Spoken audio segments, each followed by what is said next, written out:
Erangel doesn't have much a backstory. It's a vaguely Soviet, post-apocalyptic, dystopian, abandoned hellhole full of guns and homes to loot. And you and 99 strangers are jumping off of a burning plane right into it.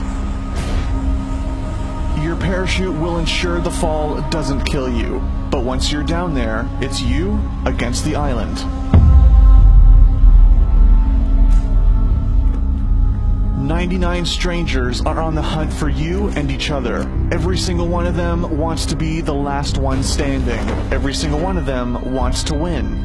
They loot homes as soon as they land, hunting for weapons and armor, scrounging the map to find anything that could be of use, looking down your sights as you open the door and a guy with a shotgun blasts you in the face." People have always wanted a Battle Royale video game, but it never happened. First came the original Teen Deathmatch Island Battle Royale. The Japanese book and movie told the story of 42 students dropped on a deserted island and forced to kill each other until only one was left.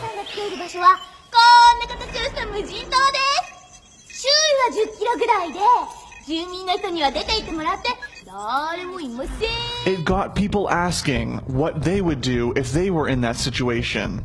But the movie was not released in the West for years, leaving it an obscure cult classic. Then, years later, Hunger Games came around, and it reignited the fire. People wanted Battle Royale games, but no one was making them. But one person wanted it more than anybody else. Brendan PlayerUnknown Green. Brendan Green was not a game designer. He was an Irish photographer and web designer who followed the love of his life to Brazil.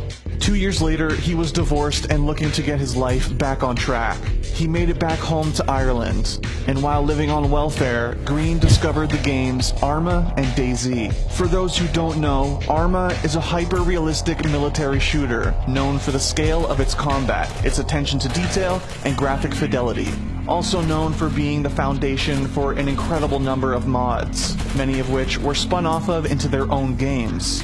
DayZ is one of the best-known Arma mods, which use the hyper-realistic combat mechanics to simulate a zombie apocalypse. So yeah, I started off making a mod basically back in Arma 2 because I wanted to make a game I wanted to play. I saw games like the Survivor games, which were events for streamers, and I wanted to play that myself. So I decided to see if I could actually make one, and Arma 2 Battle Royale was born. The Battle Royale mod for Arma 2 was a departure from the tightly directed experiences offered by AAA games like Assassin's Creed. Green was not interested in those types of games. He wanted something looser, something grittier, something that gave you the freedom to show what you would do in a battle to the death.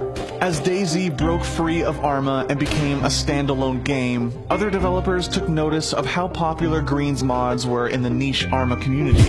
Sony Online Entertainment, now known as Daybreak, hired Green as a consultant on their own DayZ-style zombie survival game. That mode eventually became H1Z1 King of the Kill, but by February 2016, Green had moved on. He was headed to Korea, where he got an interesting offer.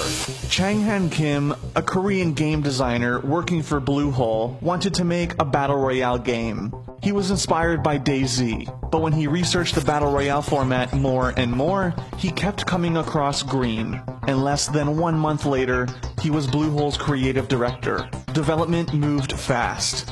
Green and Kim's team had the autonomy to create the game that they wanted, and they wanted it to be playable within 1 year. The game started its development in early 2016, and the plan was to follow an early access schedule. Green and Kim wanted to get the game in customers' hands fast for a low cost, and keep improving it over time. But the foundation needed to be laid down before anything else.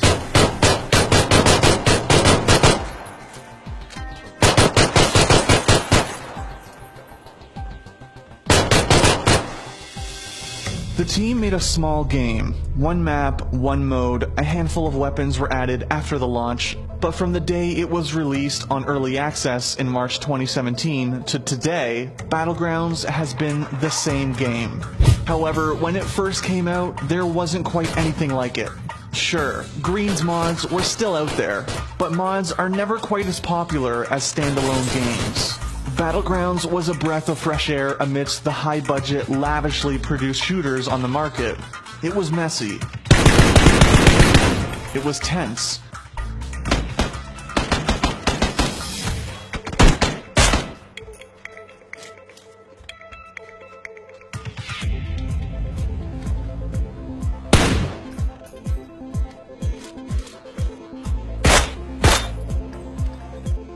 And it was complicated, but most importantly, it was fun. The island is the most important part too. While Green has said that his team is working on more maps, Erangel will always be the most iconic thing about Battlegrounds. It's the game's main character, with familiar landmarks, wide open spaces, and bizarre, unique topography. It's not realistic. Swamps, farmland, mountains, and towns all mingle together to make a backdrop that has much of a hand in the action as the players do. And the players came to Battlegrounds fast. For only $20, they got to live the fantasy of surviving the apocalypse. The game's player base grew every week. 10 million rounds of Battlegrounds were played in the game's first 4 months, and it made $11 million in 3 days. By April, it had sold 1 million copies. 1 month later, it was at 2 million. The next month, it hit 4 million. In August, Battlegrounds became the most played game on Steam in terms of concurrent players. By September, it had beaten Dota 2's record of 1.29 million concurrent players. By October, it had hit 2 million players on Steam, and became the most popular game in South Korean PC bungs, beating longtime king League of Legends. When the game cracked 2 million copies sold, Bluehole held a charity invitational tournament. And I killed him? Let's go, baby! Woo! 3 months later, ESL held the first major Battlegrounds tournament, cementing a possible esports future for the game. Green told GamesIndustry.biz that he has always envisioned his mods to be a spectator sport someday, and his baby was finally taking its first steps.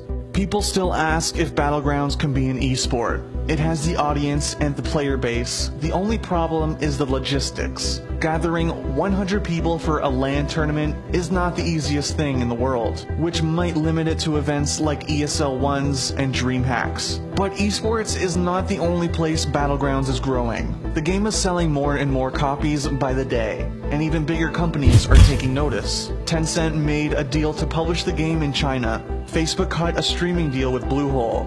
Epic Games, who assisted in modifying the Unreal Engine for Battlegrounds, made a Battlegrounds-inspired play mode for their game Fortnite. And Microsoft touted a timed console-exclusive version of Battlegrounds for Xbox One at E3 2017. We can't wait to bring PlayerUnknown's Battlegrounds exclusively to Xbox One later this year, with an update for Xbox One X enhancements shipping with the final version. Battlegrounds' future is bright. There's no sign that the game will stop growing anytime soon, and with imitators starting to crop up, that just gives Battlegrounds more chances to innovate and be better than the competition. Battlegrounds is the beginning of a new video game genre, and no one saw it coming. Thanks for watching. If you want more great content, be sure to hit that subscribe button.